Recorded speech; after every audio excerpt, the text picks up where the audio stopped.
my fellow Wedding Florist friends, and welcome to the Wedding Florist Social Podcast. This is the podcast for wedding florists to learn all about acing their online presence. I'm your host, Vicky Laffey, and as a wedding florist of over 10 years now and a certified digital marketer, I want to help you get the right clients, get more followers, and never be stuck for content ideas again. Click the link in my description to get your free Wedding Florist Guide to Social Media Content Creation today. Well, hello and welcome back to Wedding Florist Social. Thank you so much for joining me again. It's an honor to, every time somebody listens into my podcast, and I'm really grateful for you. So thank you so much for coming back. Today, we are talking about red flags. It's a bit of a juicy one today. What do I mean by red flags? And well, we've all encountered them, first of all. I suppose today is a bit of a whinge, but in a constructive way. We've all been there, haven't we? Where, we get one of those couples, the couples that give us so many red flags along the way. And sometimes it's obvious at first. Sometimes it's not. Sometimes they slowly creep in as time goes on. Sometimes we don't even realize till it's too late. And, the whole booking leaves you feeling anxious and like you've done 10 rounds with Mike Tyson or something like that. We're talking difficult clients and nightmare jobs today. In particular, the warning signs, the red flags that are often there. Sometimes we ignore them. Sometimes we let one or two slide, and sometimes we want the job so badly we just book the couple in anyway. I mean, I myself have kicked myself a number of times for taking on bookings like that. And, when I've looked back in hindsight, and there were just red flags absolutely everywhere. And these sorts of bookings end up being really draining, mentally and physically. And you end up doing twice the work and or putting in twice the mental energy into this job, and as you should have.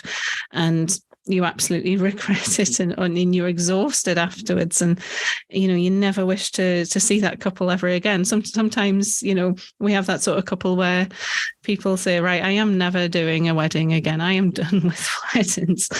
When this isn't when we do our best work, is it? If you've got someone like that, if you've got a client like that, and you don't feel good doing it, you don't feel good working with them or creating anything for them, and it's just not, you're not going to produce anything great for them because your heart just isn't in it, basically. If we're feeling anxious or full of dread, every time we get so much as an email from that person pop up, I think we've all had something like that, then you're just not going to be your best on the day, are you?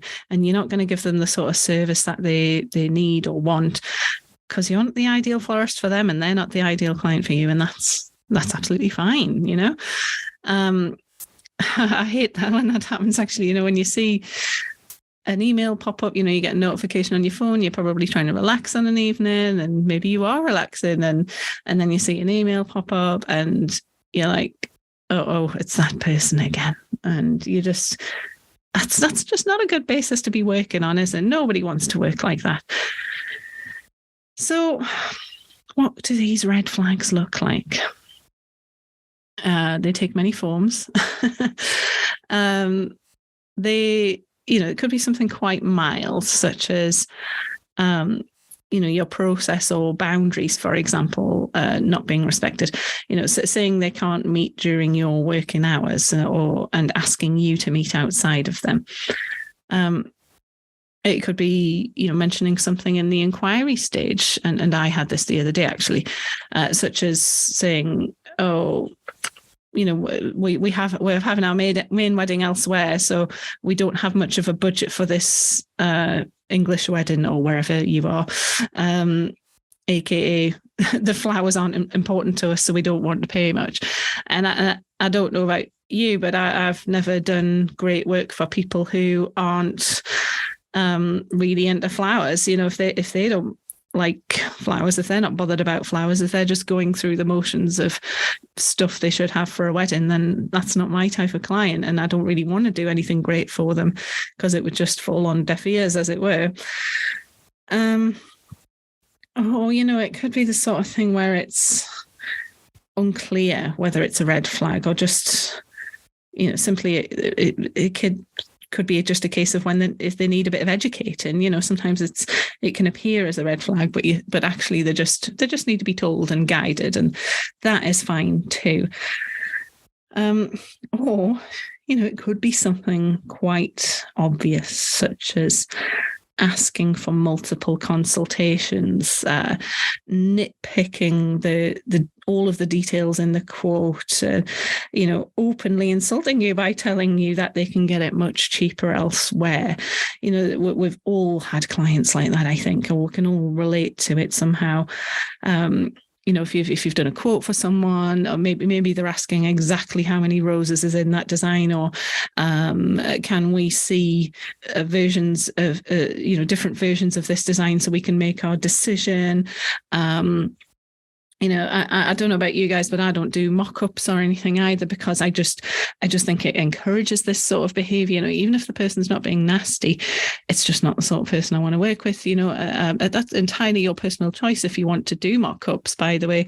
But I just feel like it encourages this behavior, this environment of sort of mistrust. I want someone to book me and go, you know what, whatever she makes for us is going to be amazing. We know, we've seen what she does before.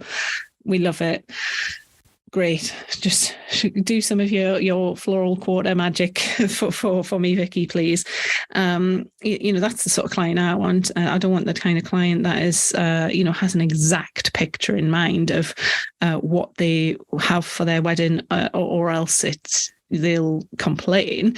They're just not very nice people to work with anyway. It's of course it's impossible for us to do that. I think, we work with a natural product in a creative medium. So even if I, had an exact recipe for the flowers, the exact varieties, and 10 stems of quicksand rose and 6 stems of white stocks, or whatever it is, and I had those exact ingredients in front of me, and made the same bouquet twice, it's not going to look the same both times. And that's because we work in a creative medium with natural products. If I made a mock-up for someone right now with those exact same ingredients, especially for something like quicksand roses, where it's very, sometimes within the same packet, they can often be different colors, or, things like that. So if I made that same bouquet twice, it's going to look different, because nature and creativity, that's why. So I think, I want someone to book me on the basis of trust. And honestly, that creates a much better atmosphere for people to work together on, because you've got to get on well with them and enjoy working with them, and vice versa. They've got to enjoy their wedding planning process. I don't know about you, but I certainly don't want people thinking, after the wedding day, oh gosh, yes, Vicky, you've created something great, but it was a nightmare to work with. She could never get in touch with me, or anything like that, or I was really worried about what would turn up on the day or something. I don't want people thinking that. I want people thinking, oh, it was a dream to work with her. She was there for any questions. I had full confidence that she would make something, beautiful for the day. Like whatever she was going to bring on the day, it was going to be beautiful. And, I want people to look forward to that. I don't want people trying to micromanage me and nitpick at every detail. And I just don't think you can charge enough for that, in my opinion. If someone wants that kind of service, that's fine. They can go find that sort of florist who will, bow to their every demand and create a million mock-ups for them and, specify exact varieties of rose and all of that sort of thing. There's a florist out there for them. They can go find that person. That person isn't me. And for a lot of people, it's not. That's not you either. I don't think you can charge enough for someone like that, and it's so stressful. Let's say you do bow to their every demand and specify this exact rose that they've seen on Pinterest, for example. Then it gets to the time of the wedding and those roses aren't available, for example. I'm using the example of roses, but it could be any flower. Maybe that variety isn't available, or maybe they are available, but they are 3 times the price that they normally are, and you are caught short. You have to eat that. You can't charge them extra at that point. You have to eat that. Or maybe that it comes to the end of the season earlier than expected, and they are just really kind of rubbish quality. That can often happen at the very beginning or end of a season, because we are getting the dregs of the crop, I suppose, and or maybe things have been kept in fridges over in Holland for a while because they're sort of just rolling out the last of the stock, and it's just, it doesn't make any sense to specify things like that way, even to discuss them, because this. It just gets their hopes up for their bouquet looking exactly like that Pinterest picture. They're thinking, oh, yes, okay, quicksand roses. That must be those nice blush roses, sandy, nudie coloured roses in the picture. Or maybe they've seen a picture on Pinterest where a quicksand rose is more of a blush colour, and nature is it just doesn't work like that.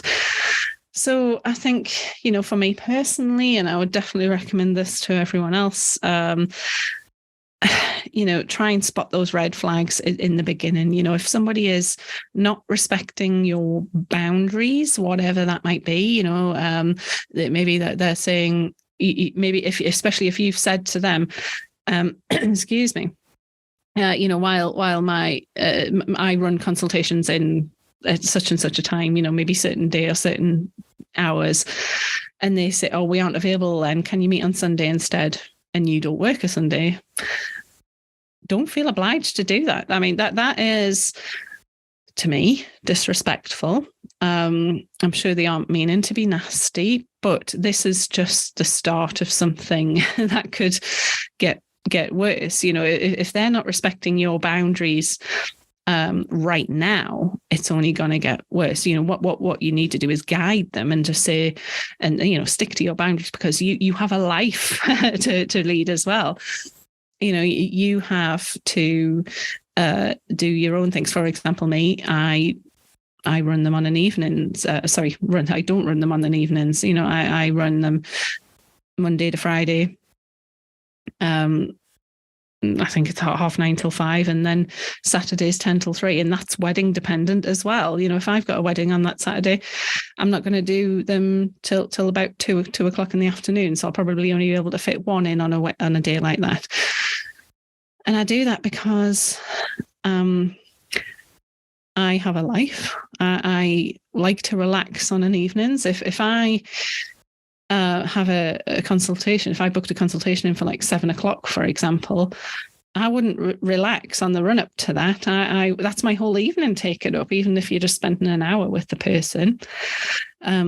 My whole evening is taken up by it. I would be trying to eat my evening meal with my husband at about 6, for example, and not enjoying it, because I'll be thinking, right, okay, I've got to prepare for that consultation, and what are they going to ask, and things like that.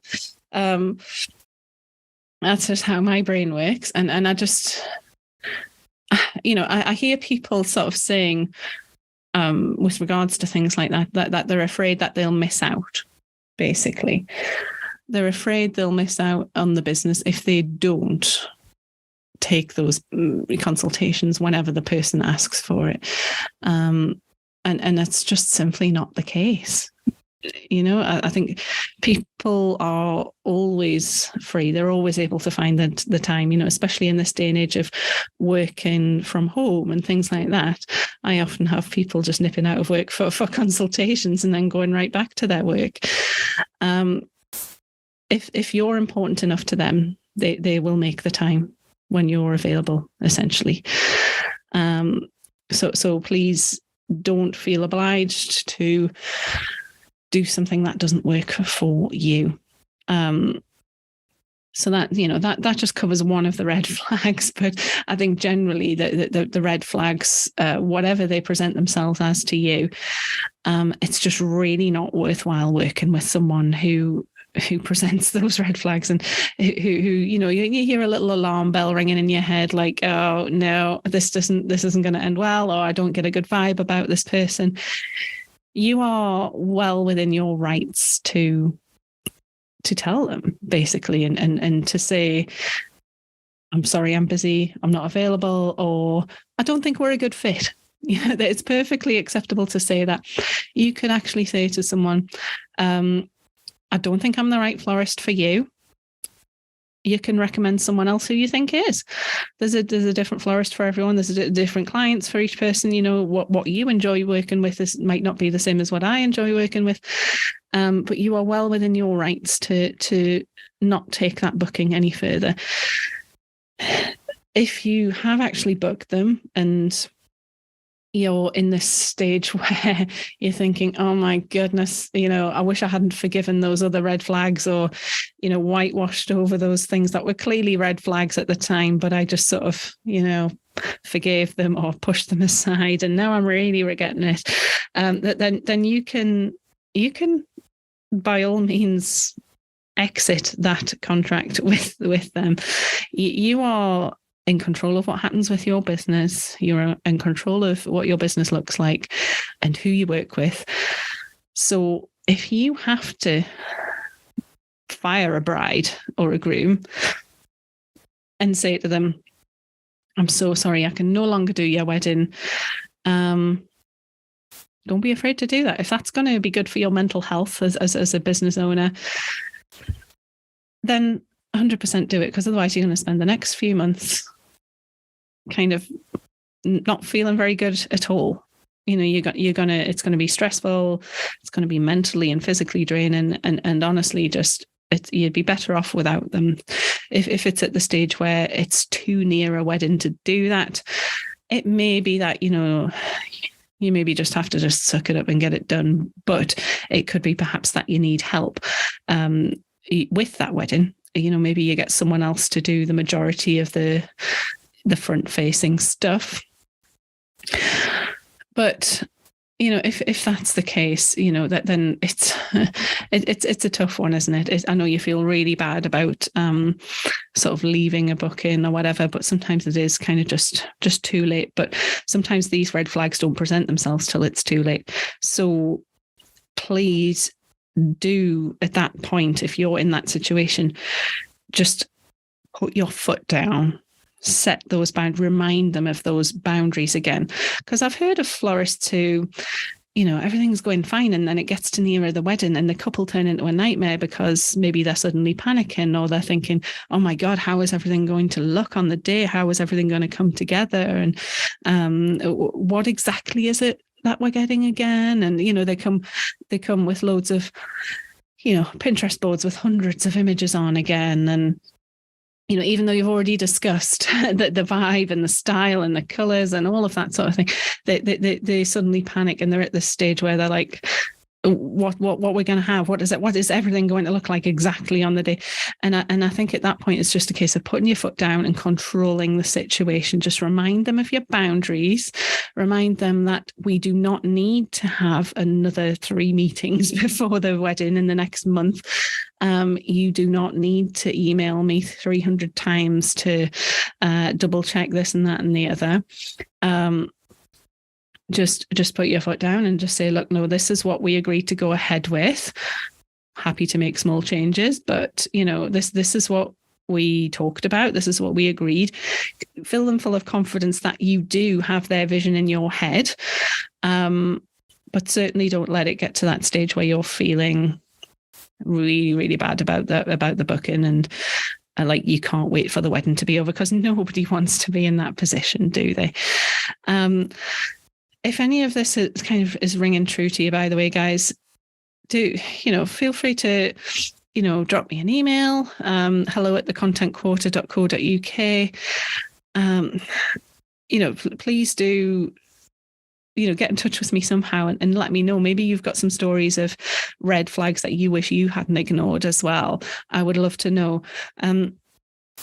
I'm doing this podcast so that it can help you guys, because I don't want any of you working like that. I don't want any of you feeling like I really hate my job, because sometimes one client can do that for you and you're thinking, oh my goodness, I am done. I don't want you feeling like that. I want you feeling amazing. I want you to have businesses that, where you have clients that fill you full of this joy and energy, and you think, yes, good job done. Well done, me, and pat yourself on the back. And you feel energized after a wedding, as opposed to, thank goodness that is over, the kind of feeling. That's the sort of clients I want for you, and whatever that means for you, because it'll mean something different to every florist listening. I want that client for you. So hopefully this podcast has kind of helps you to relate a little bit, but also helped you to know how to deal with it a bit, and giving you the confidence to sort of back out of those situations or regain control of them as well. So thank you so much for listening, and we'll see you on the next episode.